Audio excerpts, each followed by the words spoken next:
السلام عليكم ورحمة الله وبركاته. السيد رئيس الجلسة وأيضا أمين العام للحكومة المملكة المغربية السيد إدريس الضحاك، أشكرك، وأشكر أيضا السيد أمين ناصر من أكاديمية المملكة المغربية، وكذلك أشكركم كلكم. وأنا الآن في هذه المناسبة المهمة، وسأتكلم حول المغربيين والبرتغاليين في أفريقيا، وحول الاقتصاد والثقافة، وسأتكلم باللغة الفرنسية، لا ممكن باللغة البرتغالية في المستقبل إن شاء الله. سممكن لنا أن بالبرتغالية أو بالعربية معا. Alors, Saïdati wa Sadati, en vous remerciant tous pour être là, Monsieur le Président, je vais donc parler à propos des Marocains et des Portugais dans l'Afrique.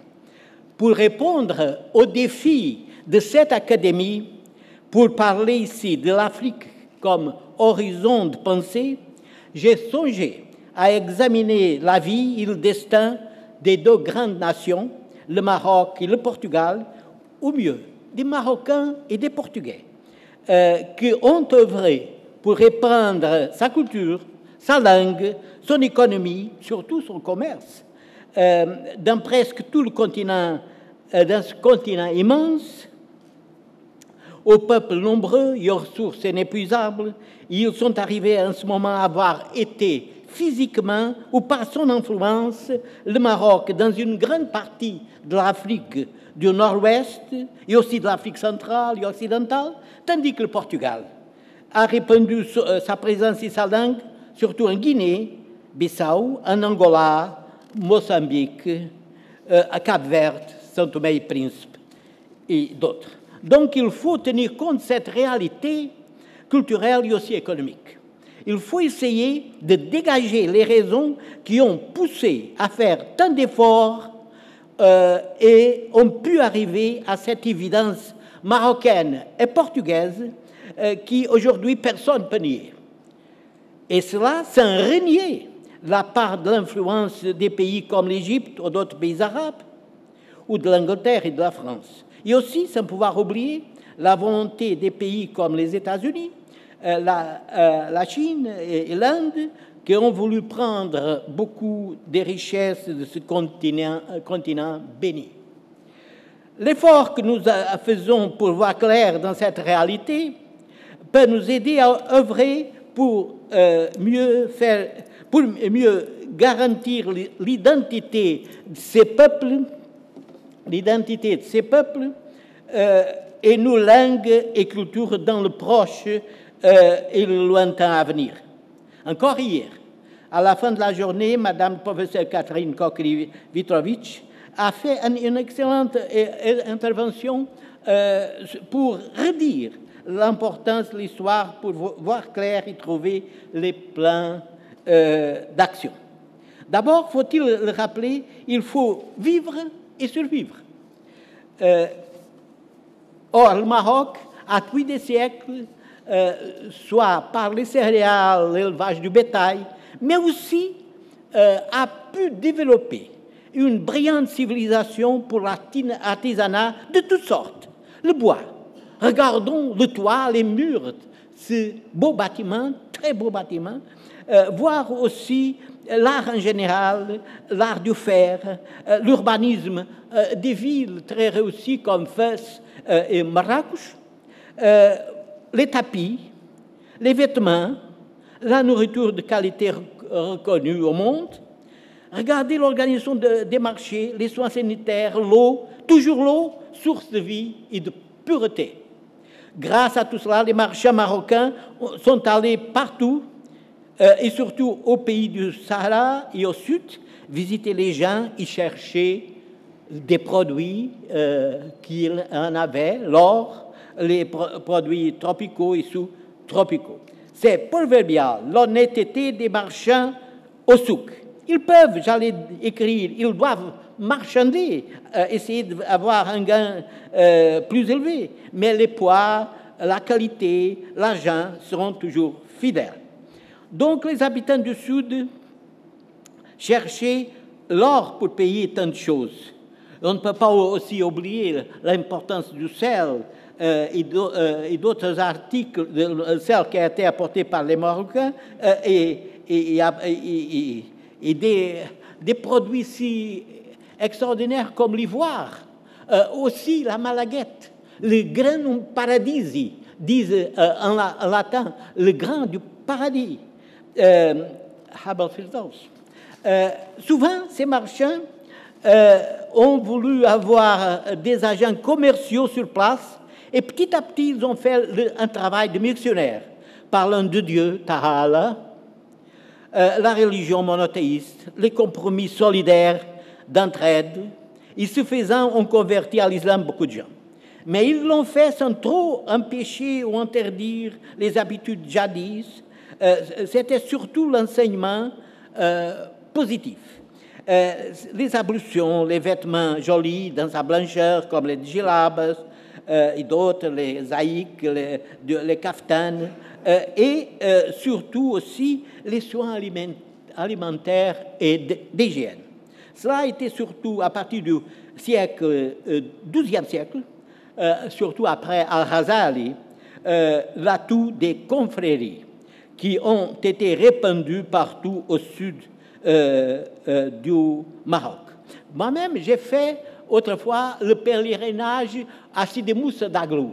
C'est émouvant toujours pour moi quand je me rappelle de rappeler ce pèlerinage, comme j'ai fait d'autres au Maroc, de voir comme c'est la même chose au Portugal.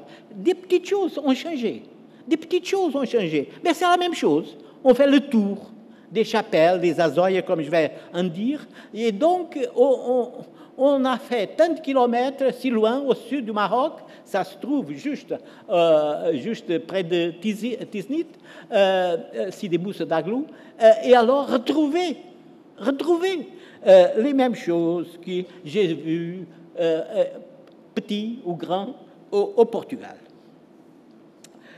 C'est pourquoi les gens du pays, ils trouvaient les mêmes choses en échange qu'auparavant, c'est-à-dire des produits du Maroc. C'est pourquoi les Portugais sont venus chercher ici les articles.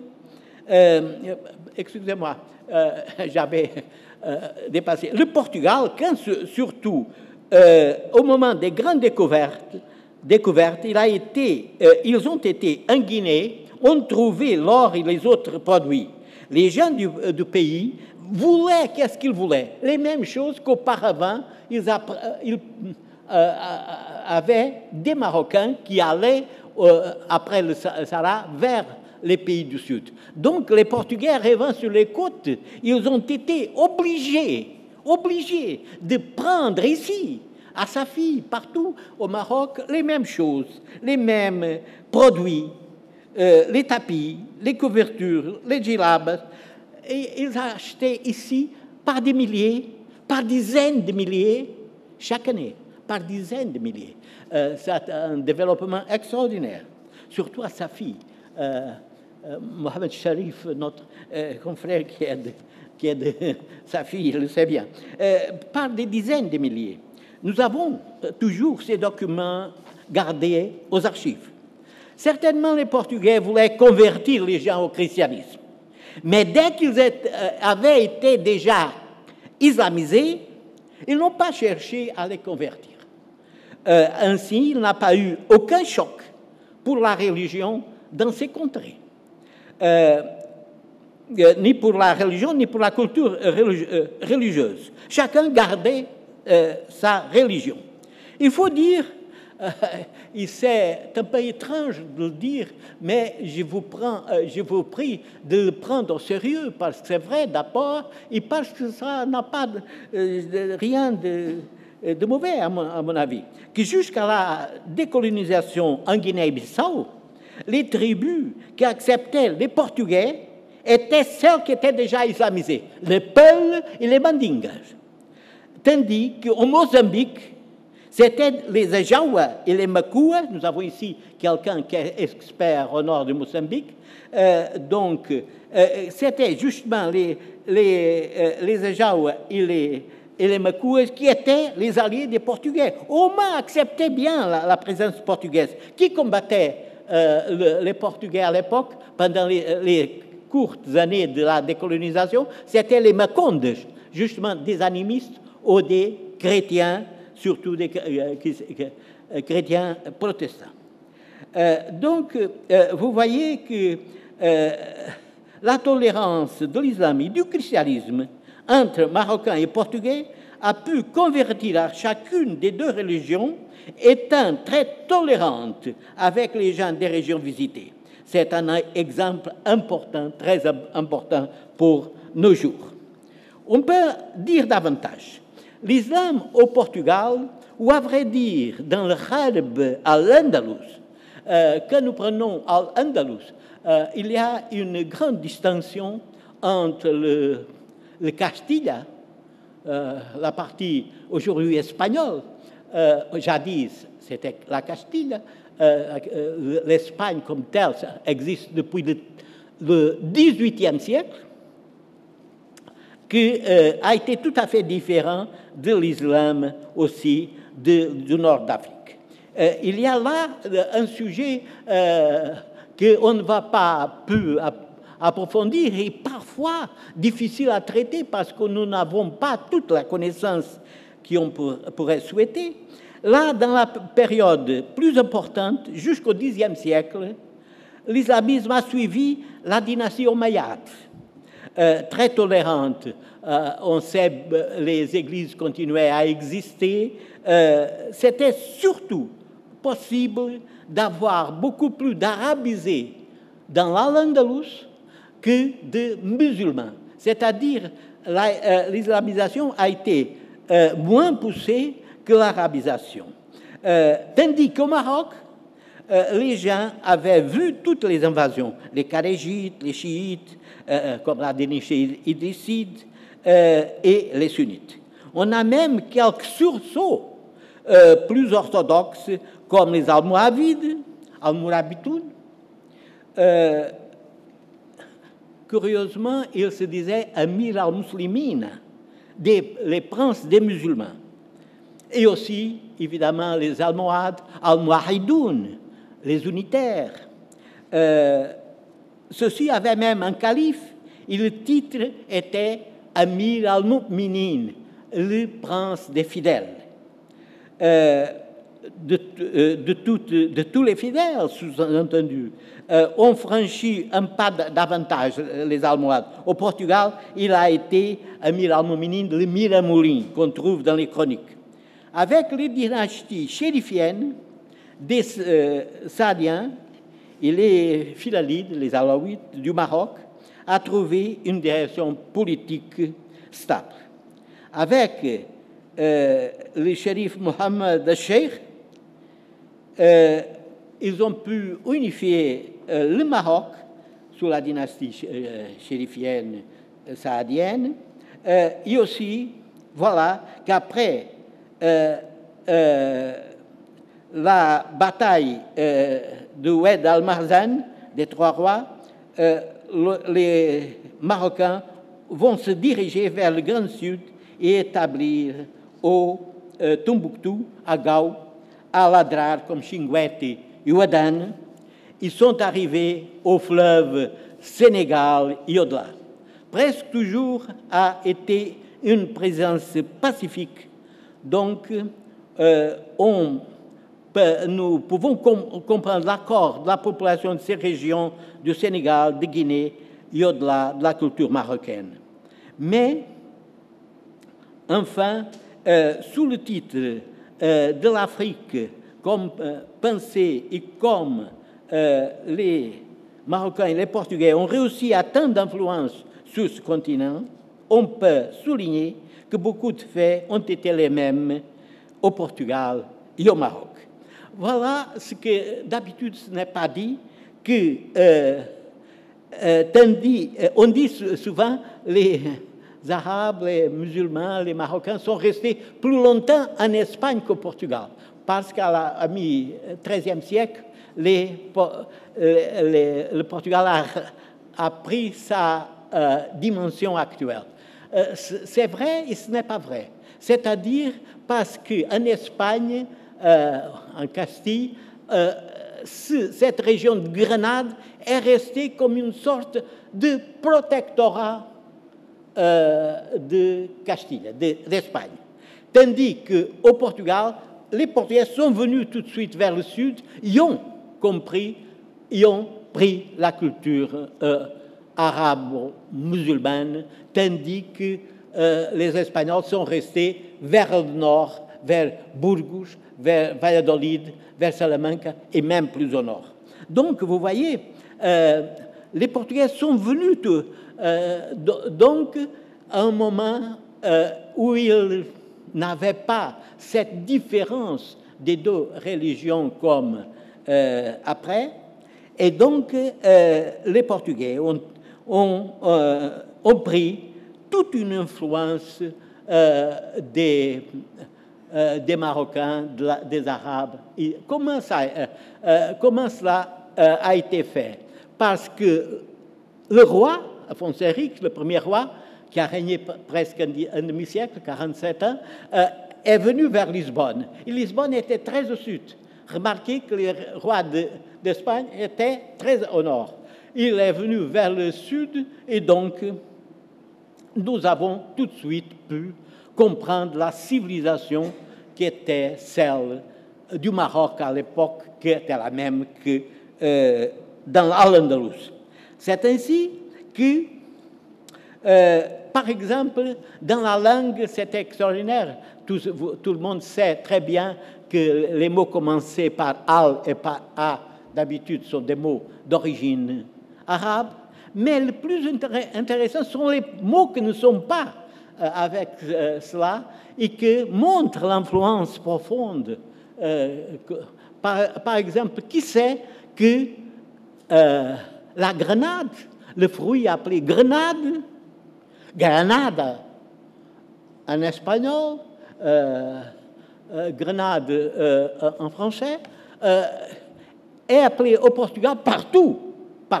C'est le seul mot, c'est roumain, le mot arabe. Mais, si vous voulez un autre, très, très bien, datilus, les dates, en français, sont appelées tamares, tamar, en portugais. Je ne donne que ces deux exemples qui me paraissent tout à fait montrent les rapports qu'ont été les deux. Mais aussi, il faut parler même de quelques influences des Berbères qui sont amenées du Maroc à l'époque. Par exemple, il y avait une ville au sud, beaucoup parmi vous le connaissent, Tavira. Tavira est ta ville, est cidade romane. Ta, l'article berbère, al-ta, berbère.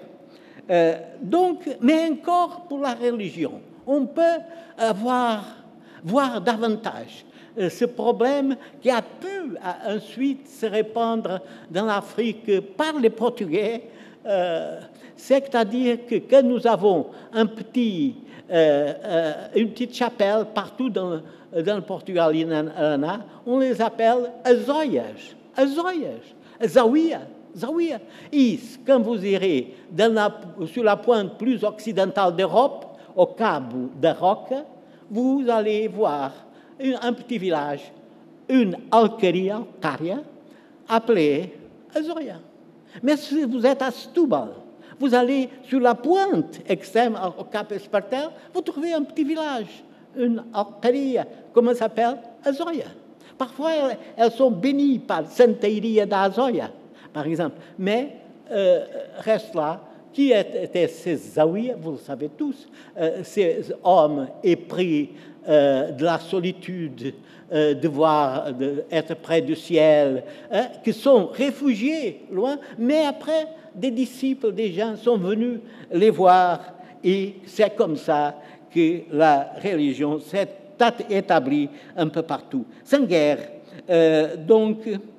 Mais si vous voulez encore une autre chose, Arabita, il y a aussi en Espagne la Rabita, vous le savez tous, mais au Portugal, il y a la grande forêt d'Arabida, justement sur Setúbal, dans la péninsule de Setúbal, dans une forêt où on pouvait voir tout ce qui arrivait, une forêt immense. Mais si on croit que les Arabes étaient seulement au sud, allez à Porto, la deuxième ville du Portugal, au nord, et vous traversez le pont. Quel pont?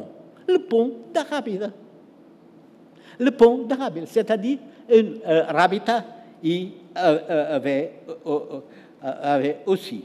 Donc, vous voyez que nous pouvons dire que la façon de vivre des Portugais et des Marocains à l'époque, ou des Marocains et des Portugais, chaque côté, donc c'est très bien établi dans un rapport que les Portugais sont allés faire au sud, vers la Guinée, vers le sud, l'Afrique du Sud, vers l'Orient.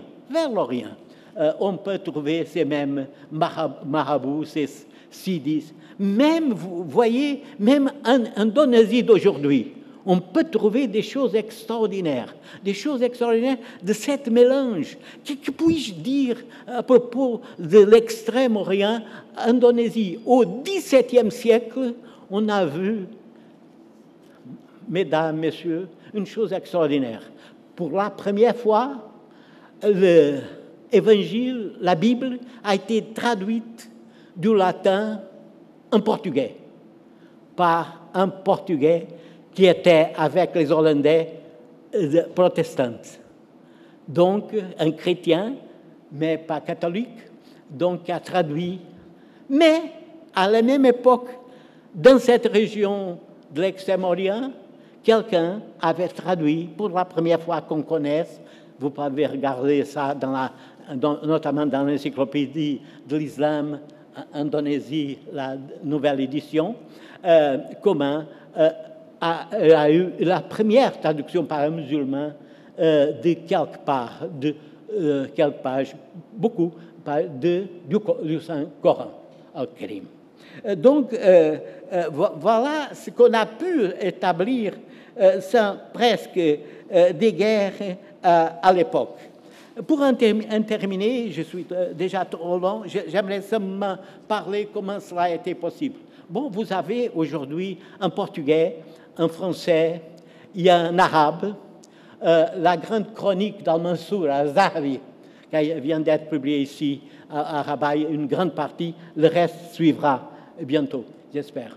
Donc, qu'est-ce qu'on peut voir? Un homme fait captif, vivant dans un palais à Marrakech, avec le sultan Moulay Ahmed al-Mansour, qui habitait un palais, était le grand ami du caïd des caïds appelé Ibrahim Soufiane, qui était invité par le roi aux grands événements de la cour chérifienne à Marrakech à ce moment-là, et qui décrit tout l'appareil de l'époque. J'en termine. Merci. Donc, voilà comment ça peut faire. J'aimerais dire qu'au fond, dans ce grand livre qui a été fait pour demander l'aide des Marocains pour que le Portugal puisse reprendre un roi portugais. Le Portugal était indépendant, mais le roi était espagnol. Donc, voilà, les Portugais, en demandant à une nation, un pays ami, l'aide pour retrouver son indépendance. Il faut ajouter une dernière chose. Il y a ici qui connaît bien cette chronique, quand cet homme, un vice-roi des Andes, qui avait toute la liberté à Marrakech, mais ne pouvait pas quitter la ville, il y est resté 14 ans, il disait, mais ces gens au Maroc sont des gens très bons, très amis, sont généreux. Le Maroc est un pays merveilleux. Voilà cet homme captif, c'est ce qu'il a dit, écrit dans un rapport tout à fait secret. C'était moi que j'ai eu l'honneur de le faire publier parce que personne ne l'avait touché avant. Donc, vous voyez comment on a pu vraiment comprendre et suivre enfin la vie du Maroc, des Marocains vers le sud et aussi les Portugais vers l'Afrique. Gardons cet esprit au Maroc, au Portugal, dans les pays maintenant de langue portugaise pour l'avenir. Merci.